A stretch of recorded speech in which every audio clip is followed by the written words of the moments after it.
มื้อนี้ก็ขอเจริญสุขเจริญพรก็ที่บอกนี่หัวขอทำอยู่ในหาประกันเฮ็ดทำอันใดที่เฮ็ดบ่ให้มันเสื่อมนั่นน่ะยายสิ่งที่มันบ่เสื่อมก็คือสิ่งที่มันตรงข้ามกันแต่ว่าให้เฮาจำเรื่องเสื่อมเอาเรื่องเสื่อมมันสิง่ายกว่าเรื่องสิพามันเจริญเอาเรื่องเสื่อมไว้ก่อนเรื่องเสื่อมนี่หนึ่งข้อแรกคือเฮ็ดแต่การงานเป็นผู้ที่มกมุ่นชอบเฮ็ดการงานนะผู้ที่สองนี่เป็นผู้มักคุยผู้ที่สามนี่เป็นผู้มักรับมักนอนผู้ที่สี่นี่เป็นผู้คุกคีด้วยหมู่คณะบ่อยากแยกจากหมู่แล้วก็ผู้ที่ห้านี่บ่สนใจหยังบ่ตามเบิ่งคิดเบิ่งหยังบ่ฮู้เรื่อง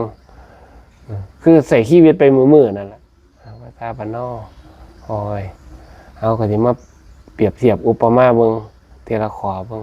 ผู้ที่มักเฮ็ดการงานนี่มันมีข้อดีบ่ยายดีอยู่เด้เป็นคนขยันมันเพียรแต่ว่าบ้านเฮาเว้าอยู่ไว้อยู่ข้อนึงเฮ็ดเวียกถึงบ่ได้เวียกแม่เคยได้ยินบ่ยายเป็นหยังคือวางซั่นบ่สนใจเรื่องอื่นเฮ็ดแต่เวียกอย่างเดียวแต่ว่าบัดสุดท้ายแล้วนี่ล่ะสุดท้ายแล้วคำนี้มันสิบอกว่าสุดท้ายแล้วเฮาก็เอาหยังไปบ่ได้โลกใบนี้นอกจากปัญญากับบุญญาบารมีเฮามันบ่เฮ็ดแต่เวียกบ้านยายเฮ็ดได้เงินมาได้หลายบาดนี้เห็นอยู่บ่บ้านเฮานี่ก็เห็นตัวอย่างอยู่ได้เงินมาได้หลายก็ป่วยตายคอหล่อยายบ่ต้องเอาผู้ใดไกลดอกเอาพี่ชายติดยัดนี่เฮ็ดแต่เวียกตัดตะไม้ไปจักคำบ่ได้ขึ้นยืนบ่ได้นอนไป50กว่าปีป่วยเที่ยเดียวตายซ้ำป่วยหมอถ่วงว่าเป็นมะเร็งไปตัดกระเพาะออกว่าท่านโดนเมื่อไรเดือนนี้สิยัดเพราะว่าเฮ็ดแต่เวียกเพิ่นว่าบ่สนใจร่างกายของเจ้าของบ่สนใจอย่างอื่นมักแต่เรื่องเอาแต่เรื่องงานเรื่องการขอให้มันได้อยู่ได้กินเอาแต่เรื่องเงินน่ะนะบ่ได้ถามหาเรื่องความทุกข์ความสุขหยังทั้งสิ้นนะมีแต่เวียกกับเวียกนี่ล่ะความบ่สนใจของคนเกิดมาแบบคนแบบนี้ก็เกิดมาก็หลายเฮ็ดไปแล้วก็ตายหลายเด้เพราะว่าบ่เข้าใจเรื่องชีวิตแท้ๆจริงเด้ว่าเฮามาโลกใบนี้เฮามาเฮ็ดหยังนั่นแหมบ่เคยตั้งคำถามจักเที่ยน่ะนะบ่เคยมีผู้ใดบ่เคยได้ยินเรื่องศีลเรื่องธรรมก็ได้ยินผ่านๆหูซื่อๆแต่ของบ่มีความสนอกสนใจนั่นแหมสิ่งต่อมาก็คือมักพูดคุยยายมักสนทนาเรื่องไร้สาระนั่นแหละเรื่องไร้สาระก็เฮาเห็นอยู่ตัวภาษาบ้านเฮาว่าวงหยังสภากาแฟหรอยาย คุยได้ทุกเรื่องนะคุยได้ทุกเรื่องนี่แหละเพิ่นนี่ก็เป็นผู้มักคุยเห็นผู้ใดว่าได้คุยจับแขนคุยดอกนะฟังหมู่เว้าอยู่เป็นสาระบ่เป็นสาระก็อันฟังจับแขนไว้ซะก่อนฟังให้เว้าก่อนนะมักคุยคือคันเป็นอุปมาไว้ก็คือยังจักอันได้ดีอันได้บ่ดีคือเปิดฟ้าหม้อไว้แล้วแม่ยายเนี่ยคือยังเฮาคือยังยายเฮ็ดฝาขี้ไว้นี่แหมคันบ่ฝุ่นกันแมงวันออกมาก่อนเนาะจังซั่นน่ะมันก็เป็นสิ่งที่มันบ่ดีบ่งามบางทีเฮาก็บ่หลายก็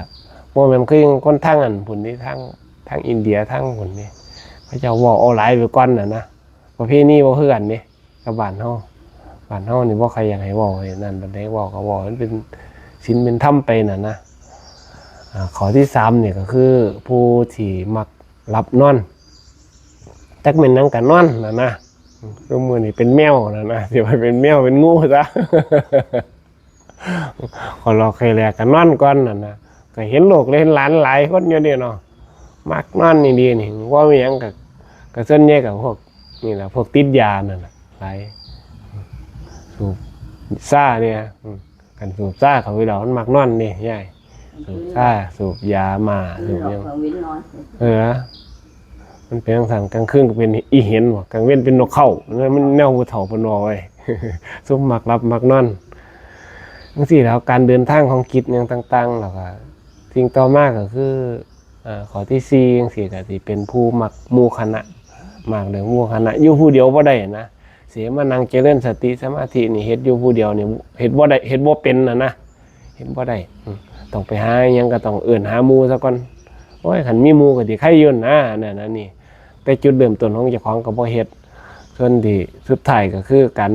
ปล่อยชีวิตปล่อยว่างแต่หังบ่ว่างจริงนะว่างแบบโลกขี้ขันนั่นแหละยายบ่เบิ่งกิจเนียงแต่บ่มีสติซื่อๆบ่มีสติเบิ่งทุกสิ่งทุกอย่างปล่อยให้มันเป็นไปตามเรื่องของมันนะบ่ได้กำหนดกฎเกณฑ์หยังบ่ได้ตั้ง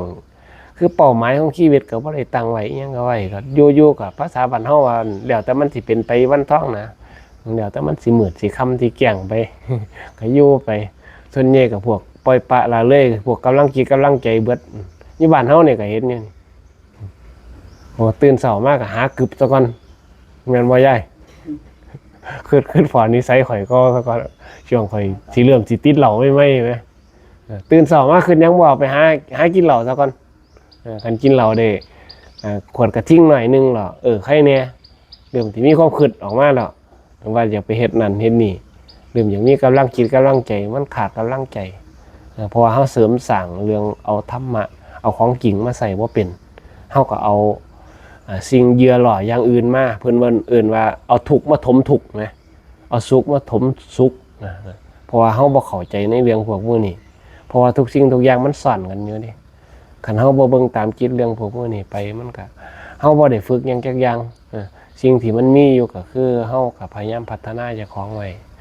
เบิ่งการงานเฮาก็เฮ็ดตามเวลานั่นนะ